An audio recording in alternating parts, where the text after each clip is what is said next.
Hello guys, स्वागत है आप सब लोगों का। हम आज पार्ट 4 में देखेंगे कि जो हमारा सब्जेक्ट है MAEC 501 उसके चैप्टर फर्स्ट टू थर्ड है।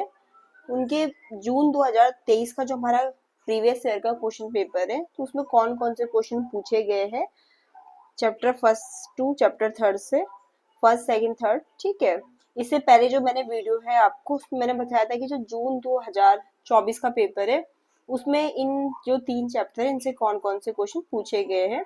अब हम देख लेते हैं कि जो जून 2023 का पेपर था उसमें जो आपका चैप्टर फर्स्ट हो गया, सेकंड हो गया, थर्ड हो गया, आपका सब्जेक्ट है MAEC 501, इन 3 चैप्टर से कौन कौन से क्वेश्चन पूछे गए हैं। फर्स्ट क्वेश्चन आपका यही है कि माइक्रो इकोनॉमिक्स से आप क्या समझते हैं, और माइक्रो इकोनॉमिक एनालिसिस की हमें इसमें इंपॉर्टेंस और लिमिटेशन बतानी है। तो जस्ट ये इसमें मैं आपके साथ पहले डिस्कस कर चुकी हूँ माइक्रो इकोनॉमिक्स क्या होता है, आपने वही लिखना है।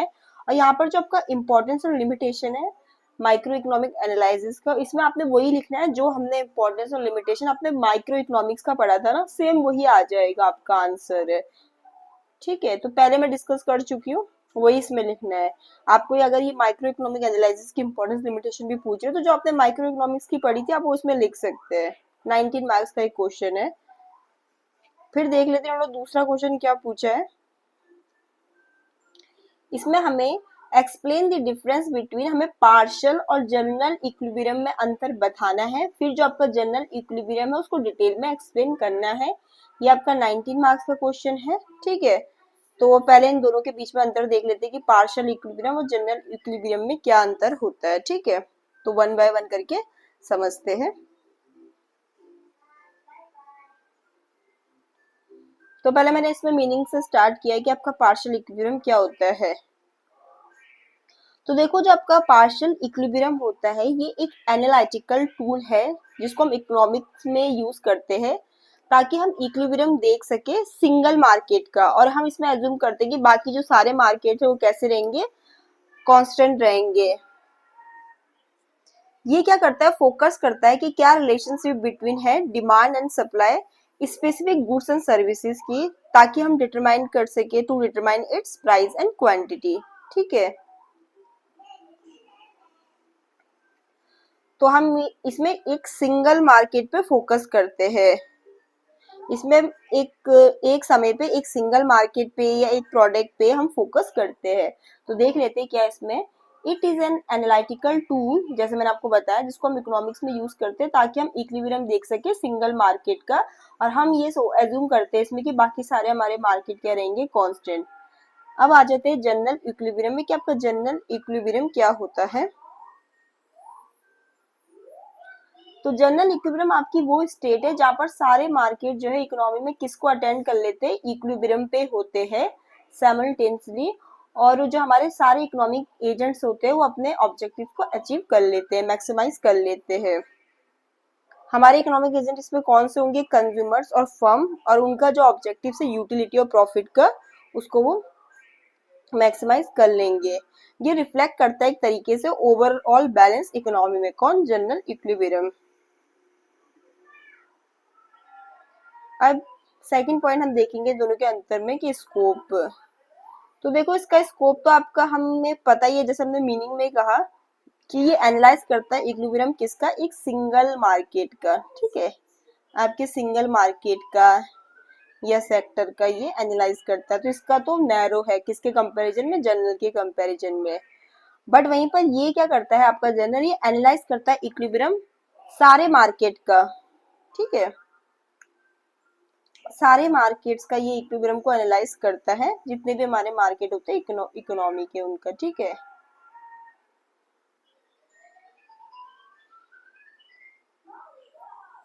कॉम्प्लेक्सिटी पहले एज्यूम्पशंस देख लेते हैं।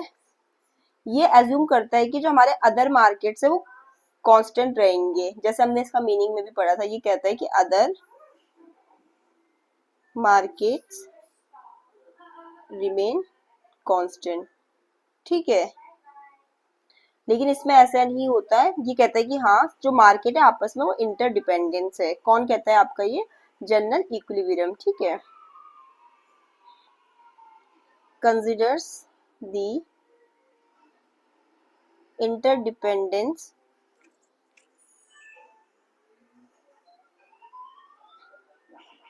among all markets। ठीक है। कॉम्प्लेक्सिटी की बात करें तो ये बहुत सिंपल होता है और इसको अप्लाई करना भी इजी होता है। थोड़ा ये कॉम्प्लेक्स होता है जनरल इक्विलिब्रियम आपका, क्योंकि बहुत सारे मार्केट लेकर चलते हैं और फिर हम ये भी कहते हैं कि मार्केट आपस में इंटरडिपेंडेंट है, इसलिए ये एक समय पे किस पे फोकस करता है आपका पार्शियल इक्विलिब्रियम, वन प्रोडक्ट पे फोकस करता है, एक प्राइस पे और वन मार्केट पे।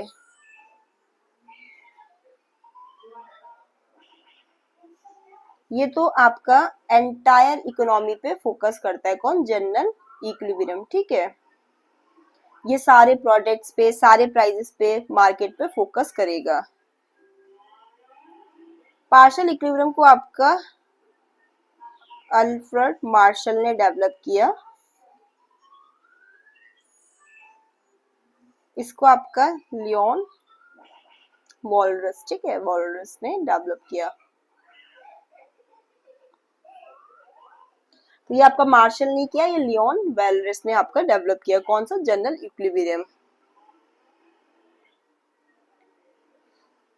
अब टाइप ऑफ एनालिसिस देखें तो ये आपका कह सकते हैं हम कि पार्शियल या आइसोलेटेड एनालिसिस करता है, क्योंकि एक सिंगल मार्केट को लेकर चलता है। कौन, पार्शियल इक्विलिब्रियम। ये पार्शियल या आइसोलेटेड एनालिसिस करता है एक मार्केट का,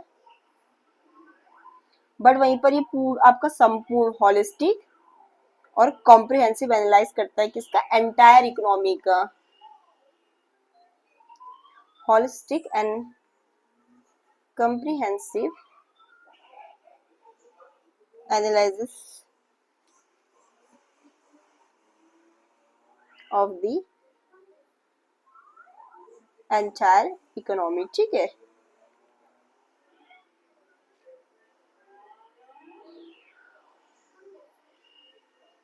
फिर नेक्स्ट पॉइंट है रिएक्शन ऑफ अदर मार्केट।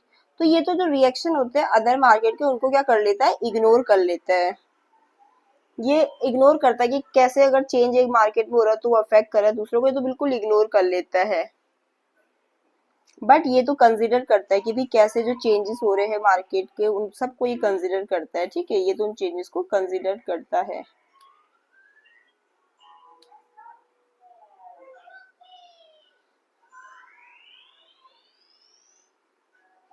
अब देखेंगे कि नंबर ऑफ वेरिएबल्स कितने इन्वॉल्व होते हैं आपके। तो पार्शियल के उसमें आपके बहुत कम वेरिएबल होते हैं, फ्यूअर वेरिएबल। ठीक है, जैसे आपका प्राइस, क्वांटिटी, सिंगल गुड्स का आ गया, बट इसमें आपके मैनी वेरिएबल्स होते हैं जनरल इक्विलिब्रियम के केस में, क्योंकि इसमें प्राइस, क्वांटिटी अक्रॉस ऑल सारे मार्केट की आ जाती है, लेकिन यहाँ पर किसकी आ जाती है, फ्यूअर, मतलब यहाँ पर कम वेरिएबल होते हैं क्योंकि सिंगल गुड्स को देखता है। एप्लीकेशन कब के लिए अप्लाई कर सकते हैं, तो ये आपका शॉर्ट रन एनालिसिस के लिए हम अप्लाई कर सकते हैं, शॉर्ट रन के लिए। ठीक है, शॉर्ट रन एनालिसिस में अप्लाई कर सकते हैं या हमारी जब स्पेसिफिक पॉलिसी इशू होती है उसमें, लेकिन ये आपका लॉन्ग रन प्लानिंग के लिए हम यूजफुल है आपका जब आपकी मैक्रो लेवल की पॉलिसी बनती है। अगर हम लेवल ऑफ एब्स्ट्रैक्शन देखें, ठीक है, तो ये आपका लेस एब्स्ट्रैक्ट होता है पार्शियल इक्विलिब्रियम। ठीक है, इसे प्रैक्टिकली केस में अप्लाई करना इजी होता है। ये आपका हाईली एब्स्ट्रैक्ट होता है, तो ये एक तरीके से ज्यादा थ्योरेटिकल होता है नेचर में। कैसा होता है, थ्योरेटिकल। कौन, आपका जनरल इक्विलिब्रियम, क्योंकि वो हाईली एब्स्ट्रैक्ट होता है इस वजह से। फिर हमसे जो क्वेश्चन है उसी में पूछा गया था कि जनरल इक्विलिब्रियम का क्या मतलब है और हमें उसको थोड़ा डिटेल में एक्सप्लेन करना था। ठीक है, क्वेश्चन में हमसे पूछा गया था, तो मीनिंग में आप लोगों के साथ पहले ही डिस्कस कर चुके थे। जनरल इक्विलिब्रियम एक ऐसा कंसेप्ट है इकोनॉमी में, ये वो कंडीशन है जहां पर सारे जो मार्केट है इकोनॉमी के वो आपका साइमल्टेनियसली इक्विलिब्रियम अटेंड कर लेते हैं, और जितने भी इकोनॉमिक एजेंट है आपके कंज्यूमर, प्रोड्यूसर, वो आपका मैक्सिमाइज करते हैं अपने ऑब्जेक्टिव्स को। फीचर्स देखिए अगर हम जनरल इक्विलिब्रियम के, तो पहला है आपका इंटरडिपेंडेंस ऑफ मार्केट। तो देखो आपका जनरल इक्विलिब्रियम कहता है कि जितने भी मार्केट्स है वो आपके इंटरकनेक्टेड है। अगर एक मार्केट में चेंज हो रहा हो तो दूसरे मार्केट को जरूर इफेक्ट करता है।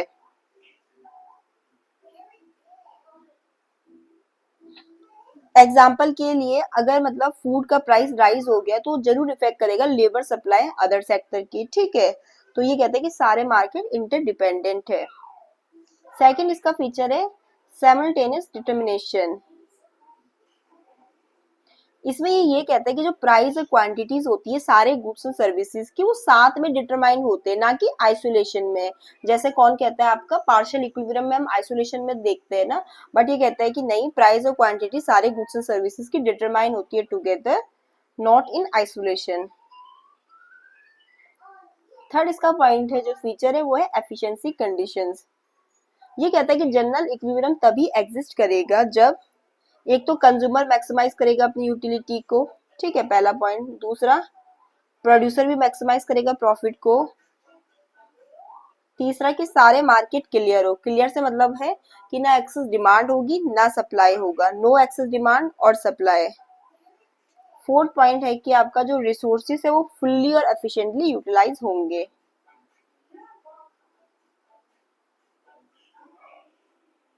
फिर इसके फीचर में है वेल रेशियन मॉडल, ठीक है। तो जो लियोन वॉलरेस है इन्होंने डेवलप किया था आपका जनरल इक्विलिब्रियम का मॉडल। उन्होंने इसके लिए आपका जो सिस्टम यूज किया था वो था आपका साइमल्टेनियस इक्वेशन का, ये शो करने के लिए कि कैसे सारे मार्केट इक्विलिब्रियम में पहुंच सकते हैं टुगेदर, ठीक है। तो लियोन वॉलरेस ने डेवलप किया था आपका जनरल इक्विलिब्रियम मॉडल को। उन्होंने इसके लिए साइमल्टेनियस इक्वेशन के सिस्टम को यूज किया, जिसमें उन्होंने ये शो किया कि कैसे सारे मार्केट इक्विलिब्रियम में पहुंच सकते हैं साथ में। अब आपके कुछ एजम्पशन भी है इक्विलिब्रियम, जनरल इक्विलिब्रियम मॉडल के। पहला एजम्पशन ये कि परफेक्ट कंपटीशन होता है सारे मार्केट्स में।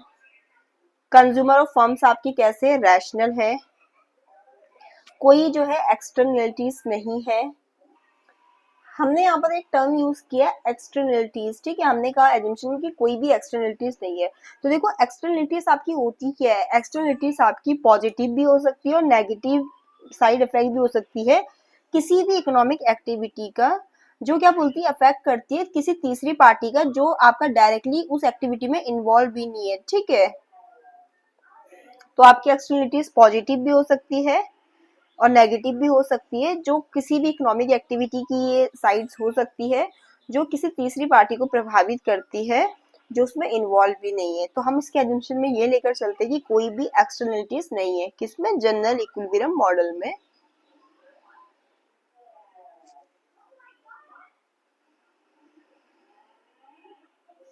फोर्थ एजम्पशन ये है कि टेक्नोलॉजी कांस्टेंट है।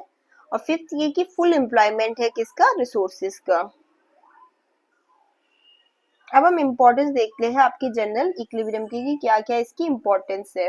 तो पहला है ये कॉम्प्रिहेंसिव इकोनॉमिक एनालिसिस में हेल्प करता है, क्योंकि ये हमें एक तरीके से कंप्लीट पिक्चर देता है इकोनॉमी की। क्योंकि जितने भी मार्केट्स होते हैं सबको एनालाइज करता है साथ में, ना कि आइसोलेशन में। ऐसा नहीं कि अकेले अकेले, साथ में एनालाइज कर रहा है। तो एक कंप्लीट पिक्चर दे रहा है हमें इकोनॉमी की। सेकंड इसकी इम्पोर्टेंस है कि हमें एक्सप्लेन करता है कि मार्केट आपस में कैसे एक दूसरे पर इंटरडिपेंडेंस है। ये बताते हैं कि कैसे अगर चेंज हो रहे हैं एक मार्केट में तो इफेक्ट करता है दूसरे मार्केट को, ठीक है। जो इकोनॉमिस्ट और पॉलिसी मेकर को ये समझने में मदद करता है कि कैसे मार्केट आपस में इंटरडिपेंडेंट है, एक मार्केट में चेंज होने से कैसे वो दूसरे मार्केट को प्रभावित कर रहा है, जैसे लेबर और रॉ मेटेरियल हो गया, ठीक है। ये जो हम कल्याणकारी अर्थशास्त्र पढ़ते हैं उसके लिए फाउंडेशन है ये, ठीक है। क्योंकि जनरल इक्विलिब्रियम बहुत जरूरी है अगर हमें पेरेटो की एफिशिएंसी समझनी है। ये जो पेरेटो आपके एफिशिएंसी टर्म है ये हम आगे पढ़ेंगे अपने चैप्टर जो हमारा आएगा वेलफेयर इकोनॉमिक्स का, उसमें पेरेटो एफिशिएंसी, सोशल वेलफेयर, ठीक है। तो बट इसमें हमें इतना समझना है कि आपका जनरल इक्विलिब्रियम एक एसेंशियल है पैरेटो एफिशिएंसी और सोशल वेलफेयर को समझने के लिए, जो हमें आगे गाइड करता है कि कैसे हमें रिसोर्सेज को अच्छे से एलोकेट करना है वेलफेयर के लिए सोसाइटी के। ये आपका पॉलिसी के इवैल्यूएशन में भी हेल्प करता है।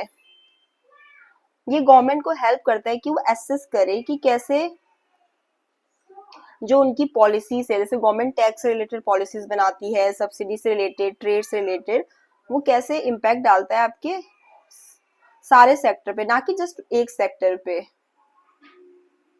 रिसोर्स एलोकेशन को भी समझने में मदद करती है। कैसे?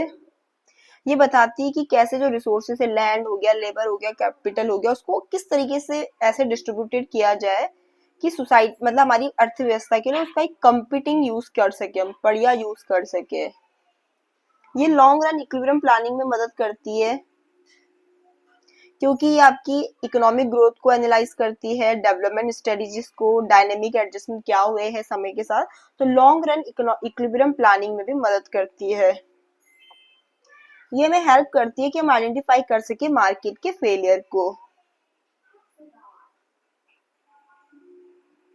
तो ये क्या करती है, जो रियल वर्ल्ड का आउटकम है, मतलब जो रियल में आउटकम आया है हमारी इकोनॉमी को, उसको जनरल इक्विलिब्रियम के साथ कंपेयर करती है, ताकि पता सके कि क्या हमने मतलब जनरल इक्विलिब्रियम में क्या हो है और मतलब हमें रियल आउटकम क्या मिला है दोनों के जो इकोनॉमिस्ट है, ताकि वो देख सके कि क्या अंतर है और करेक्टिव एक्शंस ले सके। तो ये क्या करती है, कंपेयर करती है रियल वर्ल्ड आउटकम को किसके साथ, जनरल इक्विलिब्रियम के साथ, ताकि इकोनॉमिस्ट जो है आपके अर्थशास्त्री है वो इनएफिशिएंसी को स्पॉट कर सके और करेक्टिव एक्शंस ले सके। तो आज की वीडियो में इतना ही। Thank you.